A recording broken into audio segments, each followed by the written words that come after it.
Hey everybody, I'm sick right now, but I have to talk about the Spain versus Morocco game because there are just way too many decisions to talk about, and I want to talk about it because for me, the referee got everything wrong but one decision. So let's start at the beginning of the game, 10th minute, Gerard Piqué, 2 foot, a Moroccan player, um, both feet in the air, and boom, well, he does get the ball first, but then he gets the inside of the heel of a Moroccan player, and it's a very dangerous tackle, um, a useless tackle. There's no reason for him to do that at that point in the game, and it's just very dangerous. So the referee does not even blow a foul. I'm surprised because that's a foul, and for me, that's a red card because in the Premier League and in every other league, I'm guessing, I don't watch it as much, but um, a two-footed tackle in the air, that's automatically a red card.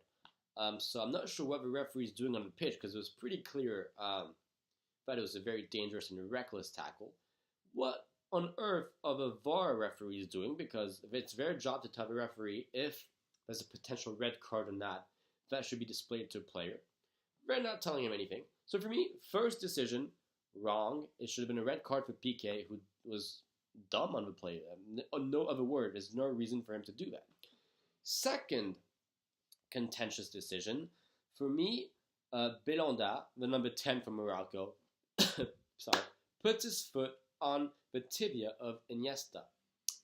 We didn't see it live, but we saw it in the replay later on in the first half. And for me, Belanda puts pressure on Iniesta's tibia, and he really plants it in there. He doesn't try and put it anywhere else, or he could try and put it somewhere close to his tibia because there's nowhere else to go, but without force. But in this case, Belanda, for me, puts a lot of force into it, which means there's intent, which means red card for me. So for me, at that point in the game, should have been one red card for Spain and one red card for Morocco. So for me, the referee got two things wrong. So then, here's my third case. The referee in this first half was very quick to give yellow cards, and that's fine. If you're going to referee that way the entire match. But he just he gave Morocco 3 yellow cards very quickly in the first half. And usually you see referees kind of let that go and book them later in the game. But in this case, it was nope, yellow card, which I'm fine with if you're consistent. But then at the 46th minute, Amrabat decides to tackle from behind Busquets with 2 feet, like a scissor tackle. The referee, the line judge, the referee, the assistant referee doesn't say anything. The main referee doesn't say anything. The VAR referees don't say anything. And for me, it could be a straight red, but it's definitely a yellow card. And this is where I'm asking you guys for your opinion because let's say you've already got a yellow card, which Amrabat was at the time. And you know how VAR is you're allowed to go to VAR if it may be a red card or it may not be a red card. In this case, if you give Amrabat a second yellow card, well, that's equal to a red card. So are you allowed to go to VAR to check for a second yellow card on a player? For me, absolutely, because the end result is the same, red card or not. And in that case, it's an absolute red card for me. I don't want to say if it's a straight red or a second yellow. It's one of the two. It has to be one of the two. It cannot be nothing because the ball's 4 or 5 meters away from the play. How can you not give a yellow card on such a poor tackle? What are you doing? Especially since you've been giving yellow cards right, left, and center the entire first half. So you got to be consistent. So for me, the referee in the first half got everything wrong.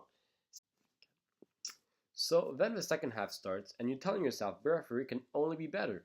But the first big decision he has to make, he makes the wrong decision. Piqué clearly handballs the ball in the box. And it should have been a penalty for Morocco, but the VAR referees didn't even tell the referee to look at it, or they could have just told him penalty because it's a clear handball. So they just let the play go on, and I don't get it. It's a clear handball. Piqué's hands are not next to his body. They're kind of spread out a tiny bit, just enough to make himself bigger. So it should be a penalty all day. So the last play of the game is when Spain score a goal. and the referee decides it's offside at first, but then changes it to onside and gives the goal. I think there's not much to discuss on that one because it's clear for me that he's onside. The replays show it. He's onside. So I'm actually glad that the referee gave it as a goal, and I'm glad that the offside linesman waited until the play was over to lift this flag up so we could see how the play would have ended. If he had put his flag up straight away, maybe the referee would have blown his whistle before Jaspas was able to do his little flick into goal. So that was good. That was very good refereeing, especially from the assistant referee. So I'm going to give him props as well when they do well. So that was good. So yeah, it was a lot of bad calls and one good one to finish the game. So let me know what you guys think. Do you think Piqué deserves a red card? Do you think Belanda deserves a red card? And do you think Amrabat deserves a red card? And was there a penalty on Piqué for the handball? So just let me know everything you guys think.